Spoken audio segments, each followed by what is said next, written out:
ఎవరైనా చదువుకు కష్టపడితే హాస్పిటల్కి లేదా ఓపెనర్ సర్జరీ అయినా చేయాలంటే లారెన్స్ చారిటబుల్ ట్రస్ట్ కాంటాక్ట్ చేయండి. ఎనీ టైం నేను ఉన్నాను. మీకు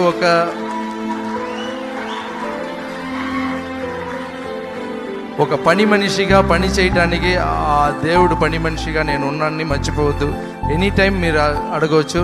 ఎందుకంటే మీరు తీసుకున్న ఒక్కొక్క టికెట్లోనే నీ కారులో వెళ్ళేది, నేను హ్యాపీగా ఉండటం, నేను ఇంత పెద్ద పొజిషన్కి వస్తున్నానంటే అన్నీ మీరు ఇచ్చిన డబ్బులే. మీరు ఆ టికెట్ కొనకపోతే నేను ఇంత పెద్దవాడిని అయ్యేవాడిని కాదు. సో ఇది మీరు నా దగ్గర హెల్ప్ అడగటానికి సిగ్గుపడకుండా అడగవచ్చు, భయపడకుండా అడగండి. ఎందుకంటే మీ డబ్బు మీరు అడుగుతున్నారు, నా డబ్బులు మీరు అడగలేదు. నా దగ్గర ఉన్న అన్ని డబ్బులు మీరు ఇచ్చిన డబ్బులే. సో మీకోసం సేవ చేయడానికి నేను రెడీగా ఉన్నాను.